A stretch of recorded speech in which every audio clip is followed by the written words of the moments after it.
बिस्मिल्लाहिर्रहमानिर्रहीम, अस्सलाम वालेकुम। गुज़िश्ता ईद मुबारक तमाम तर देखने वालों को। आज की प्रोग्राम में हमने 3 मौज़ूआत पे बात करनी है। इब्तिदान तो ये कि एक बार फिर वज़ीर आज़म के मुशीर बराए एहतिसाब ने एक प्रेस कॉन्फ्रेंस की है कि जिसमें बताया है कि किस तरीके से शहबाज शरीफ साहब और नवाज़ फैमिली करप्शन करती रही है उनके ख्याल में। और नून लीग ने फिर जो चीनी कमीशन रिपोर्ट जो शाया हो गई है उस पर बहुत ज़्यादा एतराज़ात किए हैं।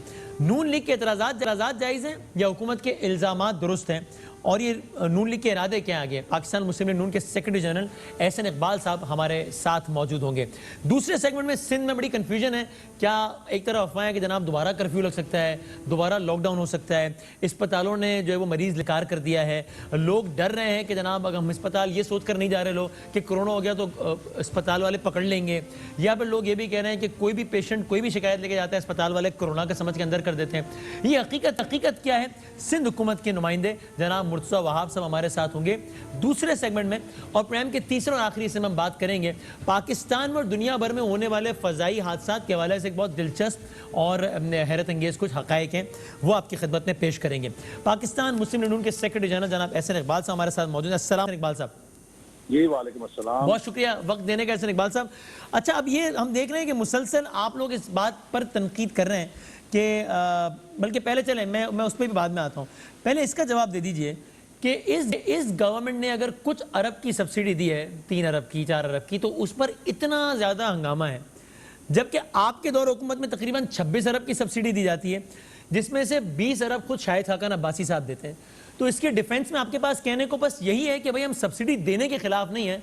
उस वक्त चूंकि हालात मुख्तलिफ थे इसलिए सब्सिडी देना बिल्कुल ठीक था, और इनके टाइम पे हालात मुख्तलिफ थे इसलिए सब्सिडी देना बिल्कुल गलत था। Is that what you have to say in defence? नहीं, देखिए वसीम, ये बहुत होशियारी के साथ अपनी चोरी छुपाने के लिए जो पूरा इशू है उसे स्पिन दे रहे हैं। अच्छा, सवाल ये नहीं है कि सब्सिडी दी गई। सब्सिडी दुनिया के हर मुल्क के अंदर प्रोड्यूसर, प्रोसेसर और जो कंज्यूमर है किसी भी प्रोडक्ट का, उनके दरमियान एक तवाज़ुन और कीमतों में इस्तेकाम रखने के लिए दुनिया का हर मुल्क इसको एक पॉलिसी इंस्ट्रूमेंट के तौर पे इस्तेमाल करता है। तो मतलब पहली बात ये तो क्लैरिटी आ गई ना कि सब्सिडी देने पर मुस्लिम लीग नून को एतराज नहीं है।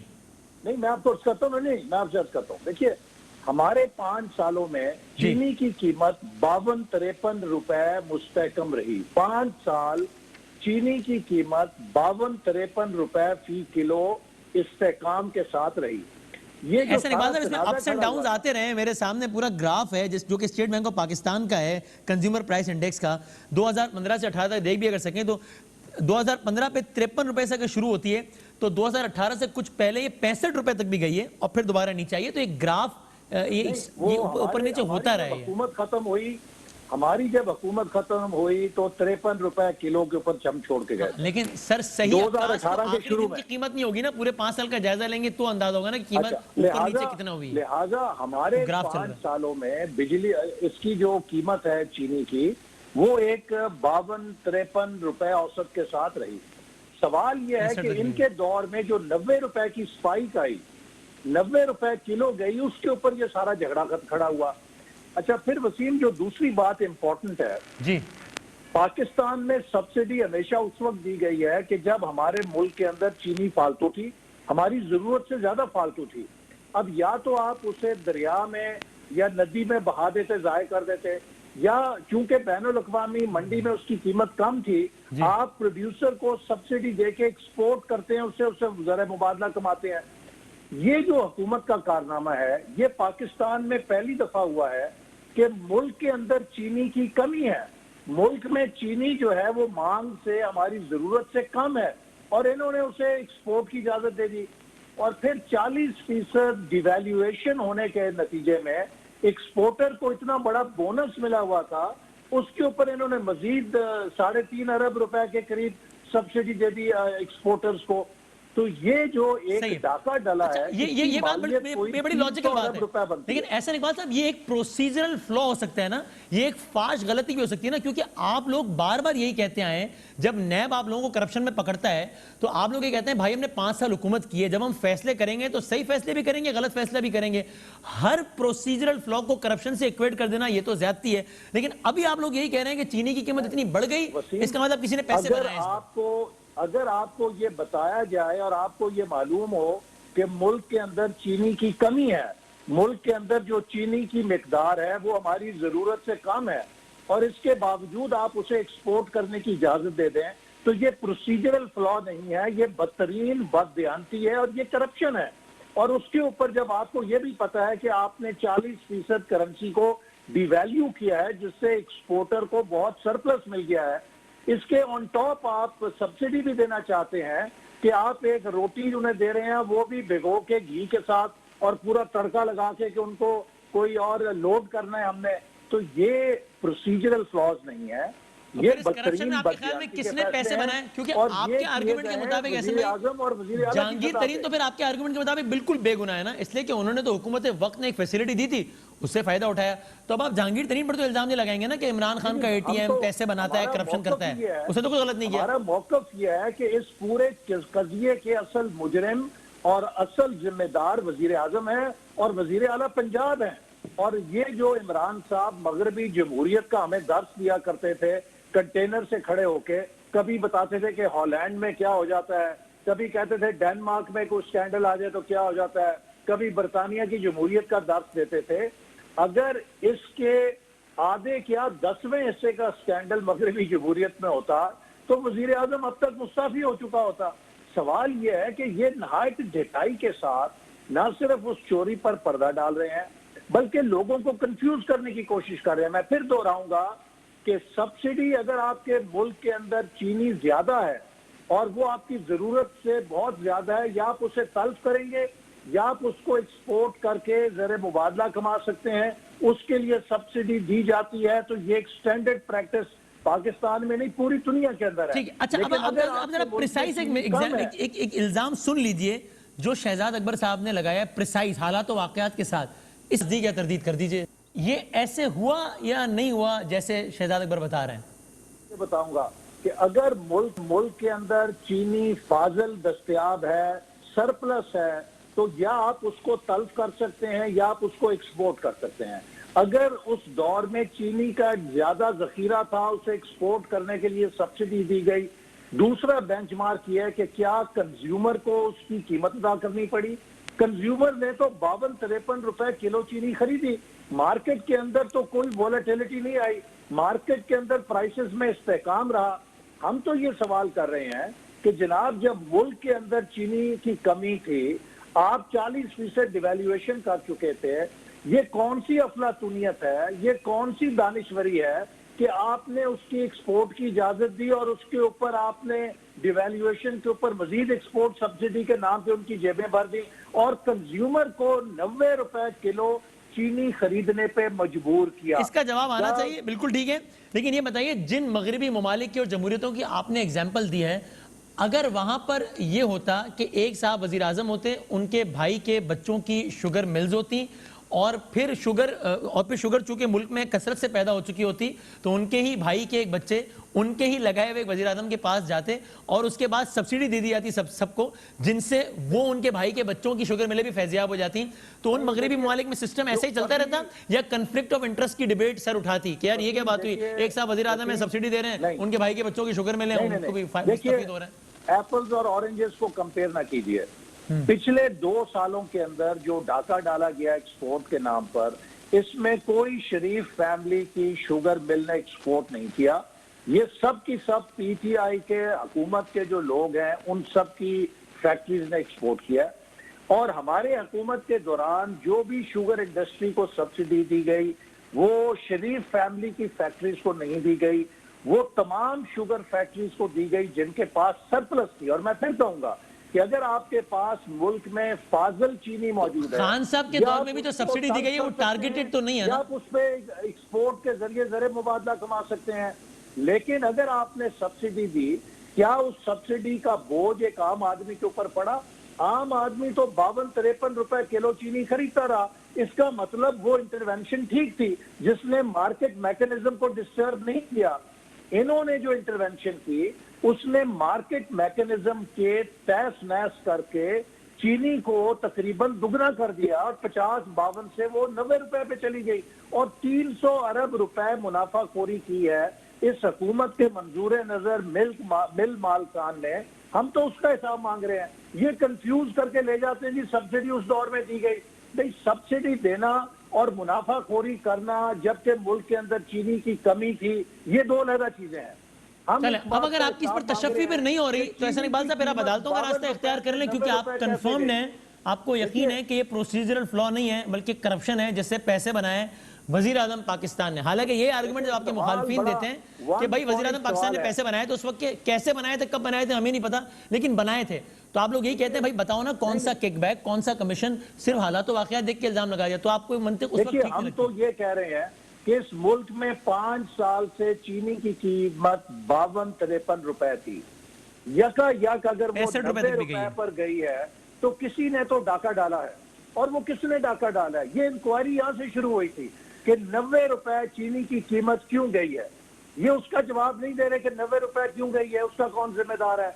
ये जा रहे हैं 1947 से कि चीनी की इंडस्ट्री सब्सिडी लेती रही। वो सब्सिडी तो दुनिया का हर मुल्क अपने मुल्क की सनत को देता है जहां पे सरप्लस होता है और वो उसको एक्सपोर्ट करना चाहते हैं और बैनुल अक़वामी मंडियों में उसकी कीमत कम होती है, उस डिफरेंशियल के लिए वो अपनी इंडस्ट्री को सब्सिडाइज करते हैं। ठीक है, चलें इस पर और ही बड़ी बात हो सकती है, लेकिन चलें मैं आगे बढ़ते हुए एक बात आगे और बता दीजिए। अब आपने जो है वो इलेक्शंस कबल अज़ वक्त कराने का भी मुतालबा किया है रिपीटेडली। कुछ अरसे पहले तक तो आप लोग ही कह रहे थे कि भाई इस हुकूमत का इतना बेड़ा गर्क हो गया है कि अब तो हमें दे भी तो हम तो नहीं संभालेंगे हुकूमत, और फिर आप कह रहे थे कि हमें कुछ करने की जरूरत ही नहीं है, अपने बोझ से खुद ही गिर पड़ेंगे। अब जो आपको मुतालबात करने की जरूरत पड़ रही है, इसका मतलब है कि आपको लग रहा है कि अभी खुद तो कहीं नहीं जा रहे, इनको कोई घर भेज भी नहीं रहा, अब हम ही कुछ। आपको मैं बड़ा सिंपल सी बात बताऊं वसीम, किसी भी मुल्क की अगर आपने ताकत जांचनी है तो उसके अंदर 3 बुनियादी फैक्टर्स होते हैं जिससे उस मुल्क की नेशनल पावर बनती है। पहली चीज उसकी इकोनॉमिक इंडिकेटर और इकोनॉमिक वाइटैलिटी, कि उसकी मईशत के अंदर कितनी जान है और वो उसकी कारकर्दगी क्या है। दूसरे नंबर पे उस मुल्क का जो इंतजामी ढांचा और इदारे हैं उनमें कितनी ताकत है और फैसला साजी कैसी है। और तीसरे नंबर पे उस मुल्क का जो पॉलिटिकल सिस्टम है वो कितना स्टेबल है और कितनी उसके अंदर कंसेंसस बिल्डिंग की सलाहियत है। अब आप देखिए पिछले 2 सालों में हमारी मईशत 5.8% से नेगेटिव ग्रोथ में आ गई है, हमारी इंडस्ट्री कोलैप्स कर गई है, एग्रीकल्चर कोलैप्स कर गई है। ये भी आप स्टडी दल को देख लें, इसकी बीमारी 1 साल से हम चीख रहे हैं खुदा के लिए इसको रोको रोको रोको। इनके पास कोई उसका इलाज ही नहीं है कि 10 करोड़ रुपए से जो स्प्रे हो सकता था उसको ना करने से 800 अरब का नुकसान हो गया, 800 अरब का। अब इसको आप प्रोसीजरल फ्लॉ कहेंगे, इसको आप करप्शन कहेंगे, यह इंतहा की नाअहली और बददियानती कहेंगे।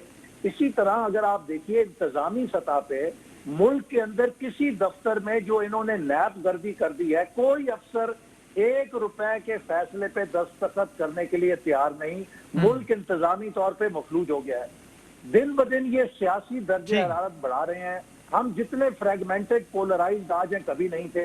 क्या मुल्क ऐसे चलते हैं? ये तो मुझे लगता है किसी दुश्मन ने इस हुकूमत को बिठाया है कि जो पाकिस्तान को इंटरनली इम्प्लोड करना चाहता है, जो चाहता है कि ये न्यूक्लियर कंट्री है, जंग से तो खत्म नहीं होगी, इसको इंटरनली इम्प्लोड। अभी फिर वही ठीक है, बहुत शुक्रिया मुल्क के लिए। ठीक, कोई नहीं, बहुत शुक्रिया जनाब एहसन इकबाल साहब, के सेक्रेटरी जनरल से बात कर रहे थे। एक ब्रेक लेते हैं। सिंध गवर्नमेंट के रिप्रेजेंटेटिव जनाब मुर्तज़ा वहाब साहब हमारे साथ मौजूद होंगे। बहुत सारी अफवाहें और उनके जवाब सिंध गवर्नमेंट से ब्रेक के बाद।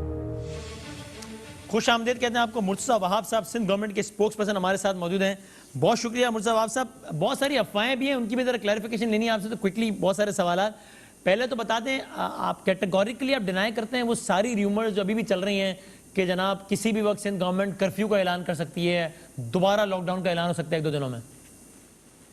वसीम साहब, मैं पहले भी इस बारे में तस्सीह कर चुका हूँ। एक बार फिर आपके प्रोग्राम के तवज्जुह से कह देता हूँ कि फिलहाल लॉकडाउन के हवाले से कोई नया फैसला नहीं किया गया। माजी में वफाकी हुकूमत ने फैसला किया था तमाम सूबों के साथ मशावरत के बाद कि 31 मई तक ये जैसा भी लॉकडाउन है, जैसा तैसा स्मार्ट अनस्मार्ट लॉकडाउन, ये 31 मई तक जारी रहेगा। 31 मई आने दें, उसके बाद फिर फैसला किया जाएगा एनसीसी और एनसीओसी के लेवल पे। ठीक है। अच्छा, कल से क्या है? अब वो ईद भी खत्म हो गई, रमजान भी खत्म हो गया, तो कंफ्यूजन है कि जो गवर्नमेंट ने ऐलान किए थे, आपसे ज़ाहिर मैं सिंध गवर्नमेंट का पूछूंगा, उनका दायरा ईद तक महदूद था या पता नहीं रमजान तक था। कल से क्या है सिंध में, ये बता दें।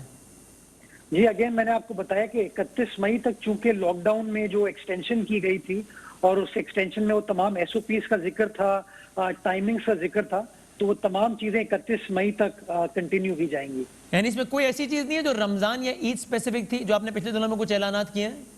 वसीम, अगर आपको याद होगा, जैसे मैं मिसाल दूं आपको दुकानों के हवाले से, तो 5 बजे तक का टाइम दुकानों के हवाले से मुतय्यन किया गया था, वो 5 बजे अभी भी रहेगा। दफातर के हवाले से भी 5 बजे का कट ऑफ है, यानी कि 5 बजे तक कारोबार की और तमाम चीजों की इजाजत होगी। 5 बजे के बाद जो एक्सेप्शन है, जैसे कि दूध वाले की दुकान है, जो रेस्टोरेंट्स को डिलीवरी करने की इजाजत है 10 बजे तक, उनकी इजाजत दी जाएगी। जो नॉर्मल कारोबार है वो 5 बजे बंद हो जाएगा। मसाजिद का क्या है कल के लिए भी और जुमे के लिए भी, यानी परसों के लिए भी? देखिए, अगेन जो फेडरल गवर्नमेंट फैसला कर चुकी है मसाजिद के हवाले से कि एसओपीज के साथ मसाजिद के अंदर नमाज अदा करनी है, वो एसओपीज के साथ चीज़ों को कंटिन्यू किया जाएगा। यानी कि जो वहाँ के गुस्ल खाने हैं, जो वजू खाने हैं, वो ऑपरेशनल नहीं होंगे और डिस्टेंस के साथ बाजमात नमाज अदा की जा सकेगी। तो यानी कल भी और इस जुमे को भी बाजमात नमाज मसाजिद में अदा की जा सकेगी और हर जुमे की तरह का 12 से 3 वाला लॉकडाउन नहीं होगा, जैसा कि पिछले जुमे को भी नहीं था। जी बिल्कुल, राइट, ठीक है। अब आप कह रहे हैं 31 के बाद फैसला होगा, नेशनल लेवल पर होगा, जो भी होगा। गवर्नमेंट ऑफ सिंध क्या सजेस्ट करने का इरादा रखती है कि 31 के बाद क्या होना चाहिए? इसी को कंटिन्यू करना चाहिए, मजीद नरमी करनी चाहिए या मजीद सख्ती करनी चाहिए? वसीम, मजीद नरमी अब आप क्या करेंगे? कुछ रह नहीं गया पीछे, बंद कर दें? अभी ठीक है। मजीद नरमी मतलब वो आप ये लोकल ट्रांसपोर्ट जो बंद है अभी, ये W11 वगैरह ये खोल रहे हैं, ये इस तरह की जो चीज़। मुझे पिछले 4 से 5 रोज में, एक हफ्ते में, जो मेरे जानने वाले मेरे मोहसिन हैं, जो मुझसे मिलते हैं, टेलीफोन पे बात होती है, वो मुझे कहते हैं कि जी हम तो अब हमारे आस पास पड़ोस में केसेस आ रहे हैं। अब आम आदमी, मुझे मीडिया से ताल्लुक रखने वाले लोग जो कि बड़े नाकिद रहे हैं पाकिस्तान पीपल्स पार्टी की सिंध हुकूमत के, वो आज फोन करके कहते हैं नंबर्स तो जिस हिसाब से बढ़ रहे हैं, आप लोगों को सख्ती करनी पड़ेगी। तो इफ एट ऑल अगर फैसला होना है तो मैं समझता हूँ नरमी के हवाले से नहीं होना चाहिए। हम पहले दिन से कहते आए हैं कि आपको लॉकडाउन को सीरियसली इन्फोर्स करना होगा, क्योंकि एसओपीज को मैं समझता हूँ हम लोगों ने सही तरीके से फॉलो नहीं किया। और उसकी वजह यह है वसीम कि एक आम आदमी जो है वो शुरू से कंफ्यूज नजर आया है, वो अभी तक कन्विंस नहीं है कि आया कोरोना वायरस एक हकीकत है कि नहीं। और मैं समझता हूँ गो के शायद मेरी बात से लोग इत्तेफाक ना करें, वो कंफ्यूज इसलिए भी होता है जब वो पाकिस्तान तहरीक इंसाफ के लोगों को देखता है कि माशाल्लाह जोक दर जोक लोग घूम रहे हैं, प्रेस कॉन्फ्रेंस चिपक चिपक के एक दूसरे के साथ कर रहे हैं, कोई सोशल डिस्टेंसिंग का या समाजी फासले का ख्याल वो लोग नहीं करे। तो नेचुरली कौम अपने लीडरों से सीखती है, जब वो देखते हैं कि लीडरान ये चीज नहीं करे तो एक आम आदमी भी कंफ्यूज होता है। अच्छा देखिए, मैं पीटीआई का बहुत हवालों से नाकिद रहा हूँ इस सारे कोरोना की सूरत हाल में, लेकिन मेरा ख्याल ये भी बड़ी ओवर सिंप्लीफिकेशन है। इसका ताल्लुक मेरा ख्याल है हमारे लोगों के माइंडसेट से भी है। यानी आप वैसे आप इमरान खान को लीडर नहीं मानते, इस मामले में लीडर मान लिया आपने कि लोग उनको लीडर समझते हैं, इसलिए उनकी वजह से लोग समझ रहे हैं कोरोना हकीकत नहीं। हमारे लोग वैसे भी कॉन्स्पिरेसी थ्योरीज पे बहुत ज्यादा यकीन रखते हैं, बादशाह हैं इसलिए यकीन करने को तैयार ही नहीं। तो मेरा ख्याल है इसका ताल्लुक हुकूमती नाअहली से भी होगा, लेकिन उससे ज्यादा आवाम के अपने माइंडसेट से है। ये बहुत हद तक आपकी बात दुरुस्त है, लेकिन वसीम आप यकीन जाने, अगर एक दिन आप टीवी पे मास्क पहन के प्रोग्राम करना शुरू कर देना, या आप सोशल मीडिया पे अपनी वीडियो चला दें जिसमें आप मास्क पहन के घूम रहे हैं, आप खुद सोशल डिस्टेंसिंग इख्तियार करें, तो आप एक एग्जाम्पल सेट करते हैं लोगों के लिए, because why you are a trend setter being a media personality. Similarly हम जितने भी सियासी लीडरान हैं उनको कौम देख रही होती है, शायद मेरे बहुत ज्यादा फॉलोअर्स ही हो, किसी और के ज्यादा हो, मैं समझता हूँ हम सबको मिनहसल कौम अपना किरदार अदा करने की जरूरत है। और जब तक हम लोग सिंसियरली एक पेज पर नहीं होंगे, मैं समझता हूँ एक आम आदमी तब तक कन्विंस्ड फील नहीं करेगा। ये बात तो सही है। आपने कहा कि अब इसमें मजीद क्या नरमी होगी, वैलिड सवाल है। अब मेरा आपसे सवाल है कि आप समझते हैं कि इसमें मजीद सख्ती होनी चाहिए, तो मजीद क्या सख्ती होनी चाहिए आपके ख्याल में? चूंकि ये भी तो फैक्ट है ना मुर्तज़ा वहाब साहब कि अब पूरी दुनिया, हालांकि सबको पता है कि कोरोना कहीं नहीं जा रहा फिलहाल, लेकिन पूरी दुनिया बतदरीज अब लॉकडाउन के खात्मे की तरफ ही बढ़ रही है, चाहते या ना चाहते हुए। तो क्या अभी हकीकत नहीं है कि हमें एक ऐसी दुनिया में रहना पड़ेगा जहां कोरोना होगा और लॉकडाउन नहीं होगा? ये आपने बिल्कुल दुरुस्त बात की वसीम साहब, कि हमें इस चीज को मानना तो पड़ेगा ना कि कोरोना वायरस एक रियलिटी है। पहले जब तक मैं इस बात को एक्सेप्ट नहीं करूंगा कि ये एक सिचुएशन है जिसे मुझे डील करना है, जिसे मुझे फेस करना है, तब तक मैं एहतियाती तदाबीर नहीं करूंगा। तो मैं समझता हूँ सबसे पहले तो हम सबको वो एक अवेयरनेस क्रिएट करने की जरूरत है कि हाँ, corona virus is a reality, इससे बचने का तरीका एहतियात है, हमें अपने हाथ धोने होंगे, हमें मास्क पहनना होगा और हमें गैर जरूरी एतबार से घरों से बाहर नहीं निकलना होगा। मैं समझता हूं अगर हम सब मिलकर यही मैसेज कन्वे करना शुरू कर दें एक आम आदमी को, तो बहुत हद तक हम सख्ती को इन्फोर्स करने में कामयाब हो सकते हैं। लेकिन अगर हम आपस में एक दूसरे को रिडिक्यूल कर रहे होंगे, अगर हम आपस में ये कह रहे होंगे कि नहीं सिंध गवर्नमेंट ओवर रिएक्ट कर रही है, पीपल्स पार्टी ओवर रिएक्ट कर रही है, तो फिर एक आम आदमी कंफ्यूजन का शिकार होगा। तो इसलिए मैं गुजारिश करना चाहूंगा तमाम लोगों से कि भैया इस बात को मान लें, कोरोना वायरस रियलिटी है, इस रियलिटी में हमें अपना गुजर बसर करना है और गुजर बसर करने के लिए हम सबको एहतियात की तलकीन करने की जरूरत है और एहतियात को अपनाने की जरूरत है। ये बिल्कुल सही बात है, आई एग्री विद इट, बिल्कुल सही बात है। लेकिन मुझे बात ये बताइए मुर्तज़ा साहब, शुरू में आप लोगों ने लॉकडाउन करने का फैसला किया, बोल्ड डिसीजन था, सबने आपकी तारीफ भी की, वो एक हिम्मत वाला फैसला जरूर था, इस पर अप्रिशिएट भी करते हैं, लेकिन वो इतना फिर भी हेडेक नहीं था उस फैसले में। असल हेडेक इस फैसले में है कि आप लोग लॉकडाउन में नरमी के साथ साथ एसओपीज को भी फॉलो कराएं। अब मुझे बताइए, कराची की फला मार्केट में या फला मॉल में या फला जगह पर आपने कारोबार खोल दिया है और आपने एसओपीज को इंश्योर कराने के लिए कुछ भी नहीं किया, वहां बंदे से बंदा अगर चिपका हुआ है, सब कुछ हो रहा है, तो इसमें कौन सी पीटीआई की गलती है? पंजाब में होगा तो मैं उस्मान बुज़दार साहब के गवर्नमेंट से पूछूंगा, सिंध में अगर ये हो रहा है तो आप तो ये कह रहे हैं ना कि हम इस पर संजीदा है, विफाक संजीदा नहीं है, सिंध में क्यों नहीं एसओपीज फॉलो हो पाए? खुलेआम हमें धज्जियां उड़ती हुई नजर आई सिंध की सड़कों पर एसओपीज के हवाले से। अभी मैं जो जवाब दूंगा शायद थोड़ा सा आप उससे इत्तेफाक ना करें। अभी गवर्नर साहब कल एक अस्पताल में गए विजिट करने के लिए, जो प्लेन क्रैश के हवाले से कुछ लोग थे जिनको बर्न इंजरीज हुई हैं, वो कितने लोग उनके साथ थे, कितने लोग थे? बाकायदा मीडिया को मदऊ किया गया कि आइए उस इवेंट को कवर कीजिए। देखिए ये है वो प्रॉब्लम कि एक आम आदमी कहता है क्या सियासी लीडरान, हुकूमती ओहदेदार जो है उनका इसके ऊपर कोई सवाल नहीं पूछा जा सकता। नंबर एक।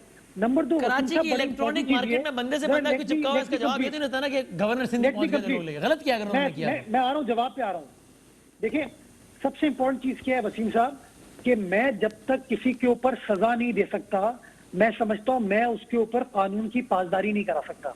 देखिए दो तरीके होते हैं कानून की पासदारी कराने के। एक तो ये कि बहैसियत शहरी मैं इस बात को मान लूं कि हाँ मुझे रेड लाइट को नहीं तोड़ना, लेकिन मैं नहीं मानता, तो आपने पुलिस को क्या इख्तियार दिया कि आप उसका चालान कर सकते हैं, आप उसके खिलाफ कार्रवाई कर सकते हैं। अब प्रॉब्लम सिंध हुकूमत के साथ ये हो गई, ये तमाम हुकूमतों के साथ ये हो गई कि सुप्रीम कोर्ट ने जो पिछला अपना फैसला दिया उसमें उन्होंने आपको मना कर दिया है कि आप जो है किसी दुकान को बंद नहीं कर सकते, आप किसी को सील नहीं कर सकते। तो आप मुझे बताइए कि मैं अपनी सिविल एडमिनिस्ट्रेशन को कहता हूं कि जाओ एसओपीज को फॉलो कराओ, मैं अपने पुलिस वालों को कहता हूं जाओ इन इंस्ट्रक्शंस को फॉलो कराओ, लेकिन मैं उनको कहता हूं कि यार तुम उनका चालान नहीं कर सकते हो, तुम उनकी दुकान को बंद नहीं कर सकते हो, तुम उनके खिलाफ कोई कार्रवाई नहीं कर सकते। तो आप मुझे बताएं मैं कैसे उन एसओपीज के ऊपर अमल ये बिल्कुल सही बात है, लेकिन सारा मलबा आप इस पर बुनियाद नहीं डाल सकते। आप मुझसे ज्यादा बाखबर हैं, आप जाइए चेक कराइए, कहेंगे तो मैं आपको शो के बाद प्राइवेटली बताऊंगा। भत्ता चल रहा है मुर्तज़ा साहब, जिन दिन अब इसके लिए लफ्ज कोई भी समझ गए, थाने का रेट बढ़ गया है। जो दुकान वाले 1000 देते थे वो 3000 दे के काम चला रहे हैं। पुलिस वाले कहते हैं हमारी बला से सोशल डिस्टेंसिंग ऐसी की तैसी। जो पुलिस वाले खिदमत अंजाम दे रहे हैं उनको मेरा सैल्यूट है, मैं जगह जगह रुक के उनको सैल्यूट करता हूं, मैं जनरली बात नहीं कर रहा, लेकिन बाकायदा रेट बढ़ गया है। आप कहेंगे तो मैं आपको दुकानों के नंबर बताऊंगा कि इस दुकान पे जो फला गली में 1000 रुपया जाता था थाने को अब 3000 जा रहा है, सिर्फ इसलिए कि यार दुकान हमें खुली रखने दो, साथ सोशल। तो ये तो ना हो ना, कम से कम ये तो इंश्योर आप कराए ना। इसीलिए वसीम हमारा दीन ये बात कहता है कि रिश्वत देने वाला रिश्वत लेने वाला दोनों रोकने वाला तो आप है ना यार, आप रोके ना। मेरी बात सुन। देखिए आप मोहब्बत के साथ कानून को फॉलो नहीं कर रहे, नंबर एक। आप खुलूस के साथ कानून को फॉलो नहीं कर रहे, लेकिन आप कानूनी इदारों को कह रहे हैं कि आपके खिलाफ कार्रवाई भी ना करें। अब आप मुझे बताएं आप कैसे कानून को फॉलो कराएंगे? अब जहां आप कहते हैं कि लोगों का रेट बढ़ गया, वसीम मैं बहसियत हुकूमत के आपके चैनल के तवज्जो से एक बार नहीं बार बार कह चुका हूं कि जहां पर कोई सरकारी अफसर रिश्वतखोरी कर रहा है, भत्ताखोरी कर रहा है, गलत काम कर रहा है, आप हमें इंटीमेट करें, हम कार्रवाई करेंगे। बहुत सारी दुकानों के हवाले से, बहुत सारे बिजनेसेस के हवाले से ये कहा गया कि जी यहाँ पर एक्सटॉर्शन की जा रही है। हमने ऑन रिकॉर्ड आके कहा जी बताइए कौन कर रहा है, वी विल टेक एक्शन, लेकिन वो भी कोई इंटीमेट नहीं करता। तो बड़ी अच्छी बात है, लेकिन मैं आपको एक दुकान का बता दूंगा, दो का बताऊंगा, अल्टीमेटली कल्चर को तो आपने रोकना है ना मुर्तज़ा। अच्छा मुझे आखिरी एक बात ये बता दें, ये एक प्रॉब्लम बड़ा सीरियस है, लोग, दो बातें बस क्विकली इसका जवाब दीजिएगा, आखिरी सवाल है।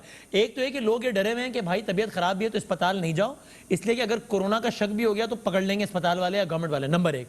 नंबर दो, लोग ये कह रहे हैं कि भाई अस्पताल में तो कोई खांसता हुआ भी जाता है ना, तो मैं खाली लोगों में जो बात हो रही है बता रहा हूँ, तो अस्पताल वाले पकड़ के कोरोना के वार्ड में डाल देंगे और बेड़ा गर्क हो जाएगा, वहां से फिर अल्लाह माफ करे लाश ही वापस आएगी। ये बातें हो रही हैं, इनकी वजाहत के लिए आप लोगों को बता दें प्लीज। अच्छा वसीम, मैंने आज भी एक स्टेटमेंट इशू किया था और मैं अगेन गाहे बगाहे इस बात को शेयर करता हूं कि अगर किसी भी शख्स के अंदर वो अलामात हैं जो कि कोरोना वायरस से रिलेटेड है तो उसको अस्पताल आने की जरूरत नहीं है। वो सिंध हुकूमत की हेल्पलाइन से रुजू करे, हमारी टीम उनके पास आएगी और अगर वो समझती है कि सिम्टम्स है तो उनका मुफ्त टेस्ट किया जाएगा और टेस्ट की रिपोर्ट आने के बाद उनको बता दिया जाएगा कि आया आप खुदा ना खासा कोरोना वायरस है आपको या नहीं है। जिन लोगों का लेट से टेस्ट मुस्बित आएगा तो उनको बताया जाता है, उनको एडवाइस किया जाता है कि क्या आप प्रैक्टिकली अपने घर में आइसोलेट कर सकते हैं या नहीं कर सकते। जो अशखास अपने अपने घरों में आइसोलेट कर सकते हैं उनको घर पर आइसोलेट करने की एडवाइस की जाती है। और जिन लोगों को लेट से ऐसे सिम्टम्स नजर आते हैं कि उनका फीवर बहुत ज्यादा है, बुखार ज्यादा है, सांस की तकलीफ है, तो उनको एडवाइस किया जाता है कि आप अस्पताल शिफ्ट हो जाएं। मैं आज भी आपके चैनल के तवज्जुह से इस बात को रिएटरेट करना चाहूंगा कि हमारी आज भी कोशिश है कि जो शख्स घर पर आइसोलेट कर सकता है और जिसकी तबीयत स्टेबल है वो अपने घर पर रहे। अभी तक अल्हम्दुलिल्लाह सिंध में 9000 पेशेंट्स कोरोना वायरस के मर्ज से रिकवर हुए हैं और इसमें बड़ी मेजोरिटी उन लोगों की है जिन्होंने अपने अपने घरों में आइसोलेट किया था और सिंध हुकूमत की तदाबीर पर अमल किया था। तो एक बार फिर मैं उस चीज को दोहराना चाहूंगा कि आप घर पे और जिसको आप ये भी सजेस्ट करेंगे कि यार आपका घर में छोटा सा घर है, 8 लोग हैं, आप घर पे आइसोलेट नहीं कर सकते, तो आप हमारी फैसिलिटी में उनको भी मुजरिमों की तरह पकड़ के तो नहीं लेके जाएगा ना, जैसे कोई पकड़ा गया चोरी में कि अब चलो अंदर। लोग बड़े डरे में कि यार ले जाएंगे गाड़ी में उठा के। Wasim not at all. पहली चीज तो मैं कहना चाहूंगा ये बड़ा महंगा टेस्ट है, हुकूमत फ्री ऑफ कॉस्ट ये टेस्ट कर रही है, किसी शख्स से सरकार इस पे पैसे चार्ज नहीं कर रही। तो मैं लोगों को कहूंगा कि जिस शख्स को अलामात है वो खुश दिली के साथ गवर्नमेंट से कांटेक्ट करे, उनका मुफ्त इलाज होगा। फिर जो लोग घर पे आइसोलेट अगर नहीं कर सकते, सिर्फ उस सिचुएशन में आपकी फलाह के लिए, आपकी सेहत को मद्देनजर रखते हुए कि आपके बेस्ट इंटरेस्ट में कि आपको अस्पताल शिफ्ट होना चाहिए, हुकूमत आपको शिफ्ट करने का फैसला करती है और आपको शिफ्ट किया जाता है। सिर्फ लोगों को मैं समझता हूँ कि इस मर्ज को एक्सेप्ट करें कि अगर है तो इसके इलाज का तरीका एहतियात है और गवर्नमेंट के साथ कोऑर्डिनेट करने का वो वाहिद तरीका है जिसके अंदर हम अपने आप को और अपने घर वालों को, अपने खानदान वालों को इस मर्ज से बचा सकते हैं। बहुत शुक्रिया मुझे, बहुत शुक्रिया। ये सवाल हम जरा कल आगे किसी प्रोग्राम में उठाएंगे। किसी डॉक्टर्स के लोग ये भी डरे हुए कि अस्पताल में कोई किसी भी मर्ज में जाता है उसको कोरोना के वार्ड में डाल देते हैं। इस पर कल पूछेंगे, ब्रेक के बाद दोबारा हाजिर होते हैं। खुश आमदीद। और जाते जाते आज शहीद अमजद साबरी साहब की वालिदा रज़ा इलाही से इंतकाल कर गई। इन्ना लिल्लाहि व इन्ना इलैहि राजिऊन। अमजद साबरी की शहादत, अमजद साबरी का मर्डर ज़ाहिर पाकिस्तान की तारीख़ का एक स्याह बाब है और यकीनन अमजद साबरी जैसी अजीम शख्सियात और फॉर दैट मैटर बहुत सारे और इस तर्ज के लोग, मसलन 12 रबीउल अव्वल को जिस तरह कराची के निश्तर पाक में मीलादुन नबी के दौरान अटैक हुआ, 10 मुहर्रम को आशूरा के जुलूस के दौरान, फिर सब्त जाफ़र साहब और तवील फहरिस्त है। उनका ये हक़ नहीं था, उनका ये रुतबा नहीं था कि वो इस तरह हमारे शहर या हमारे मुल्क की गलियों में शहीद कर दिए जाएँ। अमजद साबरी साहब की वालदा से मेरा इंटरेक्शन रहा उनकी शहादत के बाद, और ज़ाहिर है वो असल में तो वो उसी दिन इस दुनिया से चले गई थी जिस दिन अमजद साबरी साहब इस दुनिया से चले गए थे। तो आप उनकी मग़फ़िरत के लिए दुआ कीजिएगा। हमने सोचा बहुत ज़रूरी है, मुनासिब है कि उनकी वालदा को आज के दिन याद किया जाए। आप दुआए मग़फ़िरत भी कीजिएगा।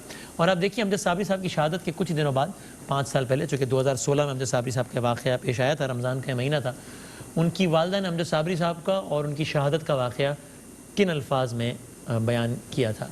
ये खातून जो अमजद साबरी की वालदा जिनका आज इंतकाल हुआ, इनकी गोद उजाड़ी लश्कर जंगवी के 2 दहशतगर्दों ने।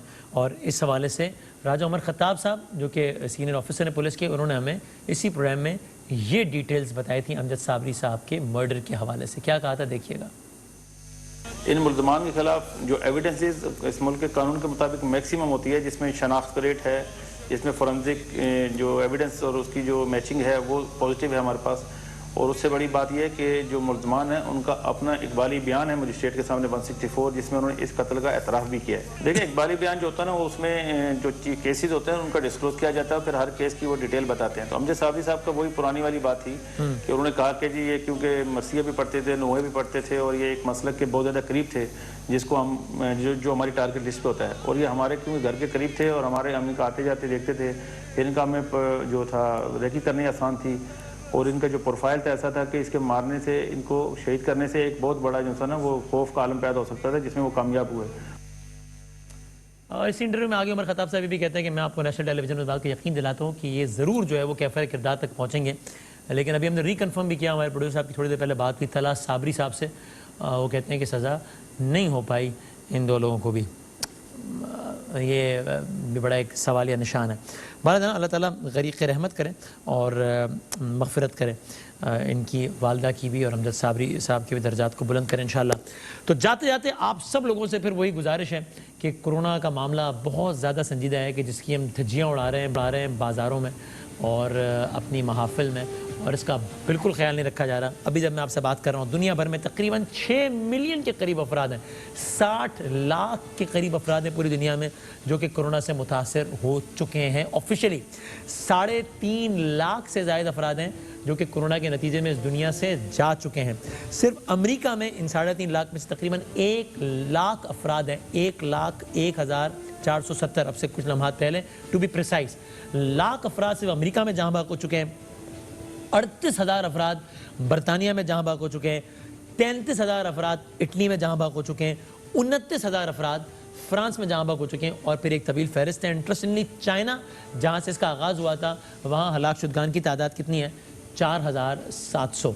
पाकिस्तान में इस मर्ज से अब तक अगर ऑफिशियली बात की जाए तो 60,000 के करीब अफराद हैं जो कि मुतासिर हुए हैं, और 1,200 के करीब अफराद हैं जो कि जहाँ भाग हो चुके हैं। फिर अभी हम चूँकि तैयारा हादसे के हवाले से बहुत सारे नंबर जो सब देख रहे हैं, पाकिस्तान की तारीख़ में रोज़ अव्वल से लेकर अब तक तैयारा हादसे के नतीजे में जितने अफराद जहाँ भाग हुए हैं, तकरीबन उतने ही अफराद या उससे कुछ ज़्यादा पिछले कुछ दिनों में सिर्फ कोरोना से जा भाग हो चुके हैं पाकिस्तान में। इस मर्ज़ को संजीदा लीजिए, इस पर हम कॉन्स्पिरेसी थ्योरीज करते रहेंगे डिस्कस कि जनाब ये उसकी साजिश है या क्या है और कुछ नहीं, लेकिन ये तो तय है ना कि आप हाथ मिलाएंगे तो ज़्यादा वल्नरेबल हो जाएंगे, हाथ नहीं मिलाएंगे तो महफूज रहेंगे।